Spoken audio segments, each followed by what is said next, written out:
Hello students, electrophilic aromatic substitution में last video में हमने हैलोजिनेशन पढ़ा था। हैलोजिनेशन का मैकेनिज्म हमने डिटेल में किया था, जिसमें हमने जनरेशन ऑफ इलेक्ट्रोफाइल और बाकी की इलेक्ट्रोफिलिक रिएक्शन अपनी पढ़ी थी। इलेक्ट्रोफिलिक सब्स्टिट्यूशन हमने एरोमेटिक हाइड्रोकार्बन में बेंजीन पे और टोल्यूइन पे पढ़ी थी हमने हैलोजिनेशन। नेक्स्ट रिएक्शन हमारी आती है नाइट्रेशन, यानी जिसमें हमारा इलेक्ट्रोफाइल जो है वो कौन है, नाइट्रो ग्रुप।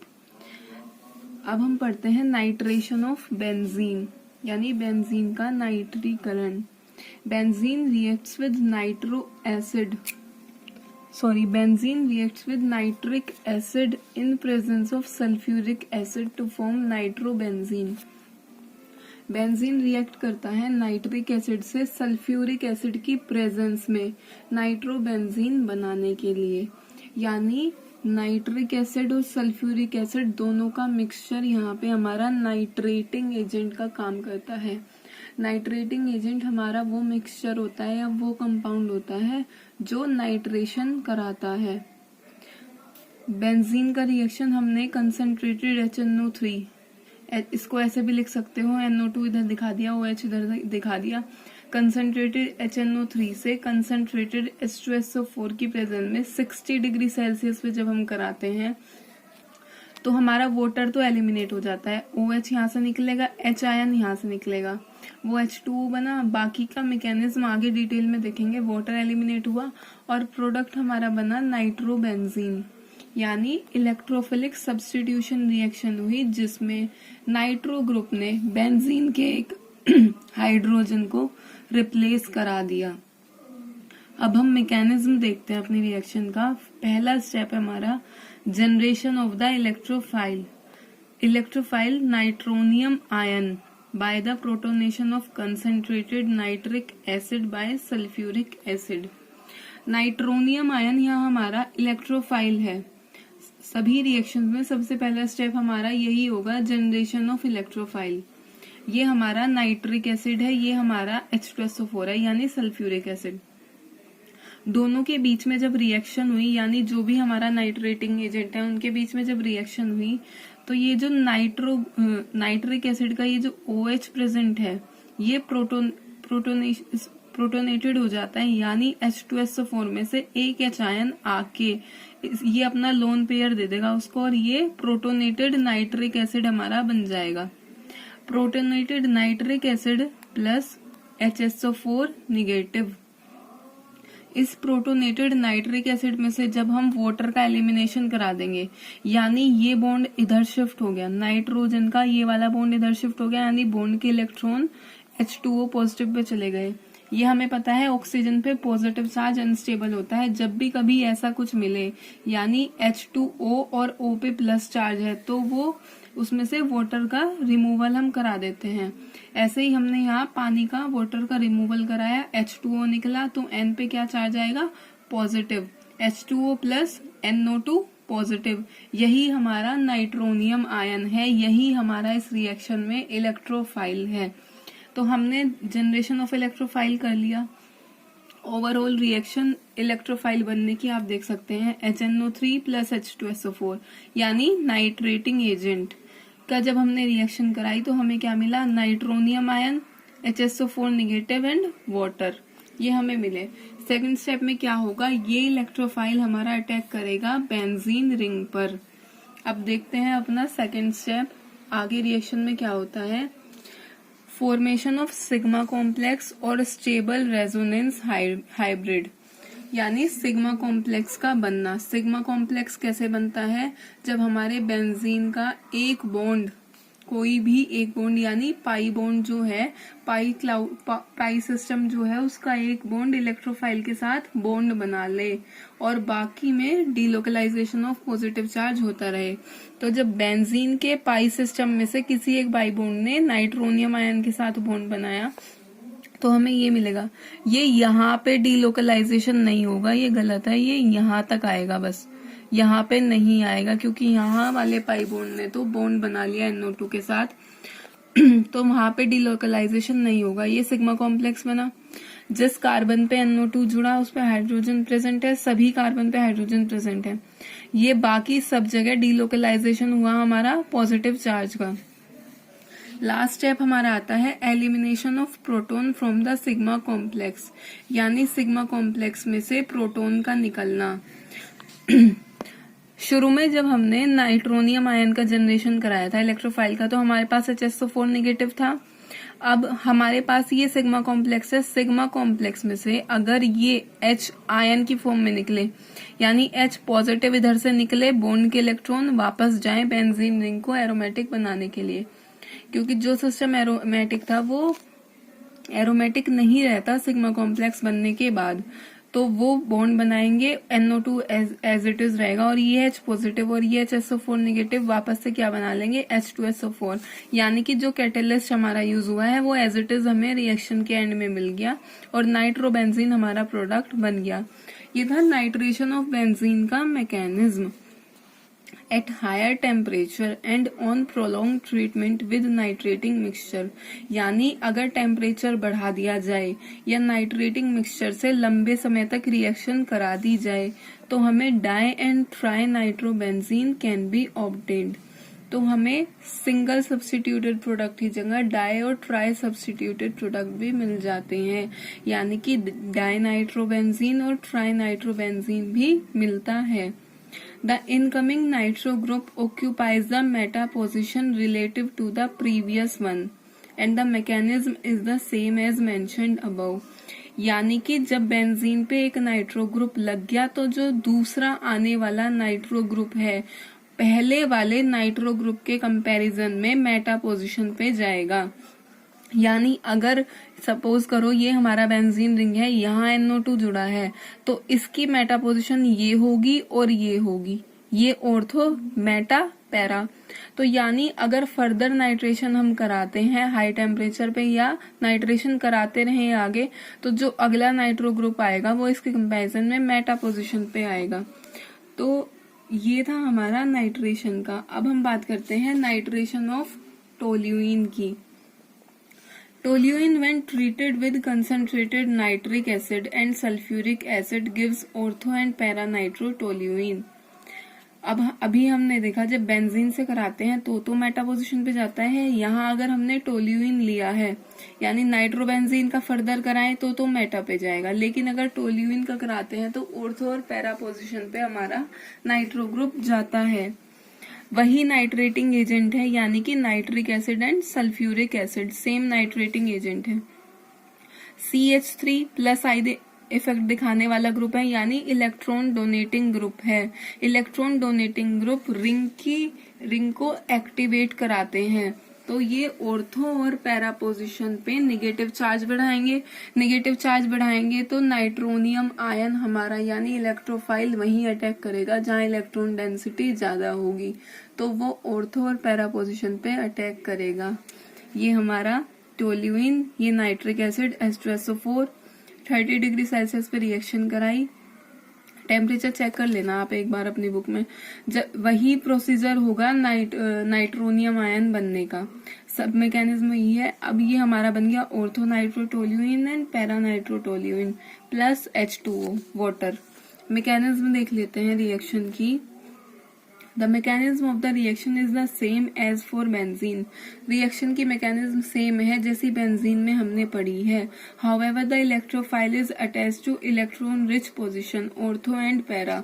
बल्कि हमारा जो इलेक्ट्रोफाइल है वो ऑर्थो एंड पैरा पे जुड़ेगा क्योंकि वहां इलेक्ट्रॉन डेंसिटी ज्यादा होगी।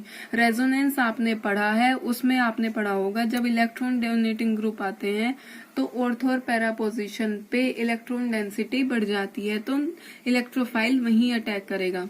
ये नाइट्रोनियम आयन का अटैक कराया, ऑर्थो पोजीशन पे कराया, सिग्मा कॉम्प्लेक्स बना, H आयन को निकाल दिया, ये हमारा ऑर्थो नाइट्रोटोल्यूइन हमें मिला plus H2SO4। Nitration of toluene is easier than benzene.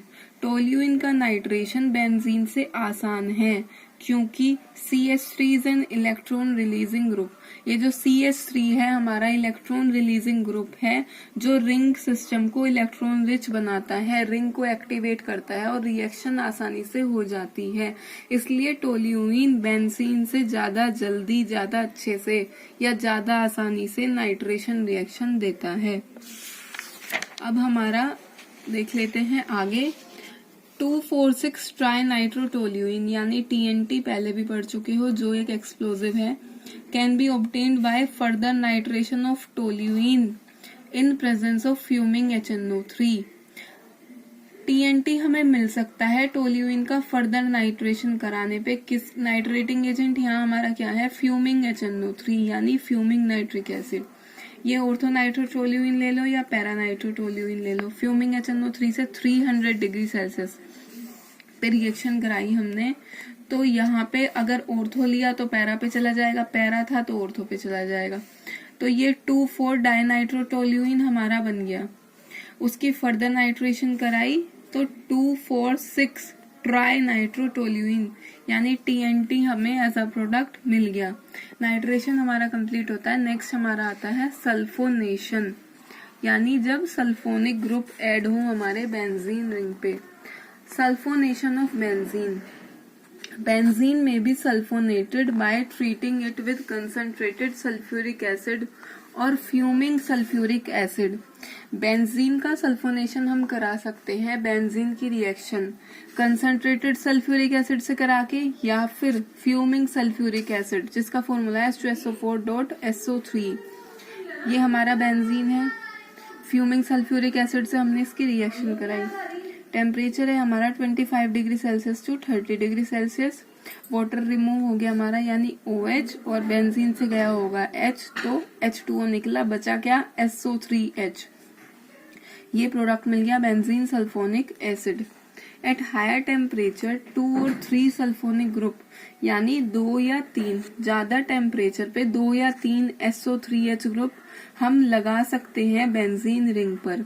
ये SO3H है बेंजीन सल्फोनिक एसिड। फर्दर अगर हम इसका फ्यूमिंग H2SO4 से कराएं 225 डिग्री सेल्सियस पे, तो हमें मिलता है benzene meta di sulphonic acid, यानी एक और सल्फोनिक ग्रुप हमारा मेटा पोजीशन पर ऐड हो गया। अगर इसकी फर्दर हम रिएक्शन करा दें, डाई सल्फोनिक ग्रुप की फर्दर रिएक्शन हम करा दें 300 डिग्री सेल्सियस पे फ्यूमिंग H2SO4 से, तो हमें मिलता है बेंजीन 1,3,5 ट्राई सल्फोनिक एसिड, यानी दोनों मेटा पोजीशन पे सल्फोनिक ग्रुप आ गया। मैकेनिज्म देखते हैं। Sulphonation of benzene to give benzene sulphonic acid occurs in the following step. Benzene का सल्फोनेशन इन स्टेप में होता है। पहला है जनरेशन ऑफ एन इलेक्ट्रोफाइल। हमारे पास क्या है, सल्फ्यूरिक एसिड है, 2 मोल हमने सल्फ्यूरिक एसिड के लिए, तो इलेक्ट्रोफाइल कैसे बनेगा, 2H2SO4 है, उसमें से क्या होगा, एक H पॉजिटिव निकला होगा, एक HSO4 निगेटिव प्लस SO3, ये हमारा बन गया H3O positive HSO4 negative plus SO3। कैसे बना एक बार फिर से देख लो। H2SO4 2 H आयन निकले होंगे, एक HSO4 निगेटिव हो गया हमारा, एक है SO3 यानी वो जो HSO4 निगेटिव था उसमें से OH निकला, जो कहाँ गया, H2O पर, वो H3O पॉजिटिव बन गया, HSO4 negative and SO3। Although SO3 is a neutral molecule, SO3 neutral है यानी उस पे कोई नेगेटिव या पॉजिटिव चार्ज नहीं है। पॉजिटिव चार्ज नहीं है तो इलेक्ट्रोफाइल की तरह काम कैसे करेगा। It's sulphur atom carries a positive charge, उसका sulphur atom positive charge carry करता है, कैसे, due to resonance of the molecule, यानी नेचुरली तो वो कैसा है, न्यूट्रल है, लेकिन रेजोनेंस की वजह से उस पर पॉजिटिव चार्ज आ जाता है। ये हमारा SO3 ग्रुप का स्ट्रक्चर है। अगर रेजोनेंस करा दे यानी इस वाले डबल बॉन्ड के इलेक्ट्रॉन इधर शिफ्ट कर दे तो इस O पे निगेटिव आएगा, इस O पे निगेटिव आएगा तो सल्फर पर पॉजिटिव आ जाएगा। अगली बार इधर शिफ्ट कर दे, उससे नेक्स्ट टाइम इधर शिफ्ट कर दे, इनका रेजोनेंस हाइब्रिड क्या बनेगा, ये वाला, यानी पार्शियल नेगेटिव तीनों ऑक्सीजन पे और सल्फर पे 3 पार्शियल पॉजिटिव। तो ये हमारा किसकी तरह बिहेव करेगा, इलेक्ट्रोफाइल की तरह। Therefore SO3 acts as an electrophile। तो ये SO3 पॉजिटिव हमारा इलेक्ट्रोफाइल बन गया। Therefore SO3 acts as an electrophile। Second step हमारा आता है formation of sigma complex. Benzene की रिएक्शन SO3 पॉजिटिव से जब हमने कराई, यानी इस पे न्यूट्रल है, ये कोई चार्ज नहीं है अभी, तो इसने क्या बनाया, सिग्मा कॉम्प्लेक्स बनाया। यानी किसी भी एक पाई इलेक्ट्रॉन ने, जो कोई भी एक पाई बॉन्ड के इलेक्ट्रॉन SO3 के पास चले गए, ये हमारा बन गया, यानी बॉन्ड बन गया। SO3 ने पाई बॉन्ड के इलेक्ट्रॉन से बॉन्ड बनाया, SO3 निगेटिव हो गया, H हमारा प्रेजेंट है, सिग्मा कॉम्प्लेक्स बन गया। ये डीलोकलाइजेशन सिर्फ यहाँ तक होता है जहां तक बॉन्ड नहीं बन पाता। अब नेक्स्ट हमारा आता है एलिमिनेशन ऑफ अ प्रोटोन, यानी सिग्मा कॉम्प्लेक्स में से प्रोटोन का निकलना और वापस से सिस्टम का एरोमेटिक बनना। ये हमारा सिग्मा कॉम्प्लेक्स है, HSO4 निगेटिव हमारा प्रेजेंट है रिएक्शन में, यहाँ ऊपर बना था, हमने देखा था। ये H पॉजिटिव की फॉर्म में जाएगा HSO4 निगेटिव के पास, वो क्या बन जाएगा, H2SO4, यानी ये कैटलिस्ट रीजनरेट हो गया at the end of the reaction, और उसने ये बॉन्ड के इलेक्ट्रॉन्स ने क्या बना लिया, वापस से पाई बॉन्ड बना लिया, यानी सिस्टम कैसा बन गया, एरोमेटिक। SO3 निगेटिव हमारा यहाँ प्रेजेंट है। ये SO3 निगेटिव की रिएक्शन अगर हम hydronium ion H3O positive reaction में बना था, ऊपर हमने देखा था जनरेशन ऑफ इलेक्ट्रोफाइल में H3O पॉजिटिव बनता है, HSO4 निगेटिव बनता है और SO3 बनता है। तीनों का यूज है सल्फोनेशन में। ये SO3 निगेटिव जब हमारा रहा और ये हाइड्रोनियम आयन यानी H3O पॉजिटिव, यानी कि वाटर पे H2O पे जुड़ा है एक प्रोटोन, H2O पे एक H पॉजिटिव जोड़ दिया, वो कहाँ जुड़ा होगा, यहाँ नहीं जुड़ा होगा, O पे जो लोन पेयर्स हैं, O ने अपना एक लोन पेयर दिया होगा H आयन को, तो ये बन गया H3O पॉजिटिव। O के लोन पेयर देने की वजह से O पर पॉजिटिव चार्ज आ जाता है, तो H3O पॉजिटिव बना। अगर उस H आयन को हम निकाल दें, यानी H को निकाल दें आयन की फॉर्म में, और वो आयन चला जाए SO3 निगेटिव पर, तो ये तो बन जाएगा SO3H, यानी ये निगेटिव वाले ने अपने इलेक्ट्रॉन H पॉजिटिव को दे दिए, जो H पॉजिटिव की फॉर्म में निकला SO3H बन गया, और वापस से ये हमारा HCO पॉजिटिव किस में कन्वर्ट हो गया, H2O में। ये हमारा प्रोडक्ट बन गया बेंजीन सल्फोनिक एसिड। ये थी हमारी sulphonation reaction. Di and tri sulphonation also shows the same mechanism. जैसे हमने नाइट्रेशन पढ़ा है, जैसे हमने हेलोजिनेशन पढ़ा है, ऐसे ही सल्फोनेशन भी डाई और ट्राई में होगा, सेम मैकेनिज्म फॉलो होगा। आज के लिए इतना ही। नेक्स्ट वीडियो में हम पढ़ेंगे फ्रीडल क्राफ्ट्स एल्काइलेशन और एसाइलेशन का डिटेल में मैकेनिज्म। Thank you.